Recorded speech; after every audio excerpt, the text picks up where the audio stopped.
버터 내지는 치즈, 플라스틱이라고 생각해도 될 건데 피부 속에서 새살이 보글보글 올라오는데 그 과정 중에 하나가 단순히 실 하나씩 들어가는 그런 제품보다 훨씬 더 콜라겐 리모델링에 효과가 좋다. 사적인 얘기지만 저희 와이프도 한 1년에 한 번씩 요걸 합니다. 좋습니다.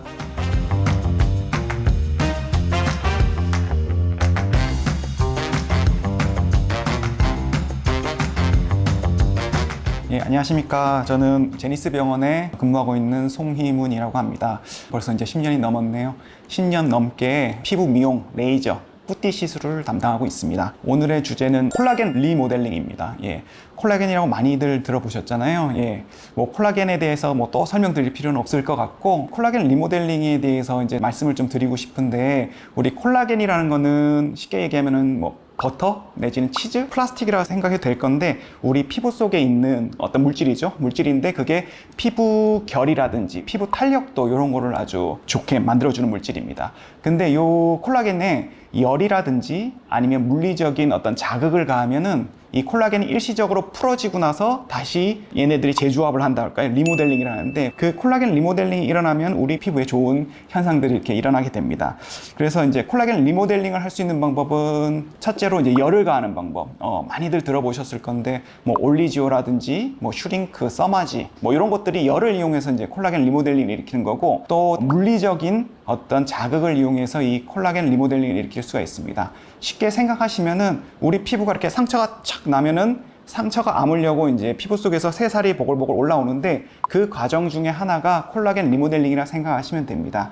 그래서 오늘 설명드릴 콜라겐 리모델링 중에서 물리적 자극을 일으키는 방법, 녹눈실 시술 또는 매선이라고 불려서 한 십수년 전부터 많이들 병원에서 이제 사용하는 방법이 있는데 그거에 대해서 한번 얘기해 보려고 합니다. 저도 요 녹눈실을 이용하는 콜라겐 리모델링 시술을 한 7, 8년 전부터 했던 것 같은데, 초반에는 오메가실이라는 이제 상품명이 있었는데 그거는 아주 매끈한 녹는 실을 얇은 주사선에 하나씩 꼽아서 얼굴 피부에 이제 시술을 하는 방법인데, 이것도 정말 이제 콜라겐 리모델링이 좋은 방법이죠.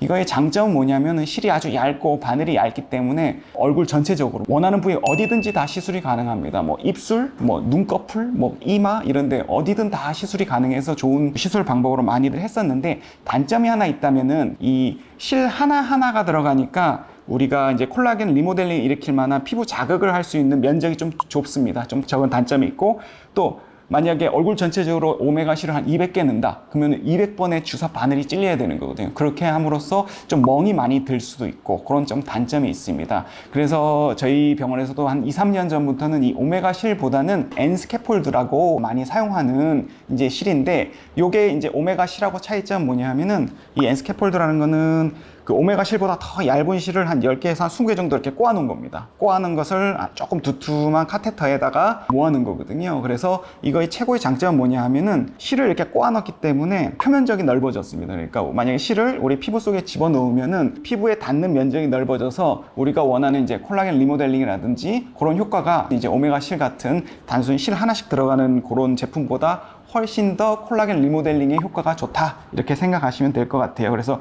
이제 많이들 사용을 하고, 뭐 이거는 너무 사적인 얘기지만 저희 와이프도 한 1년에 한 번씩 요걸 합니다. 좋습니다. 엔스캐폴드 요건 약간 좀 두툼하거든요. 두툼한 카테터에 들어가기 때문에 주로 사용하는 부위가 눈 밑, 앞광대, 팔자존, 입술력 같은 얼굴 중심부 쪽으로 많이 이렇게 사용을 하게 됩니다. 콜라겐 리모델링 위해서 아주 괜찮은 시술이고, 저희 병원에서 하는 방법은 아무래도 이게 부분 마취로도 가능은 한데 조금 통증이 있을 수 있기 때문에 예민한, 특히 이제 눈 밑이라든지 코 옆 부분은 부분 마취로만 하면은 좀 통증이 있어서 대체적으로는 우리 수면 마취를 해서 한 30분 정도 이렇게 시술을 하게 됩니다. 수면 마취를 해서 구멍을 한 2개 내지 뭐 개수에 따라서 3개 정도 뚫어서 눈 밑, 이 앞광대, 팔자존, 입술 옆쪽으로 부채꼴 모양으로 하게 되는데, 쉽게 설명해서 이런 부채를 하나 놓고 또 밑에 구멍에서 이런 부채를 놓고 해서 격자 무늬로 이렇게 딱 만들어줍니다. 특히 이제 이렇게 들어가는 거죠. 그렇게 되면 요것 자체가 아주 튼튼하게 피부를 받쳐주는 방법이 되고, 또 얘네들이 몰려있기 때문에 훨씬 더 표면적이 넓어지면서 우리 콜라겐 리모델링이라든지 아니면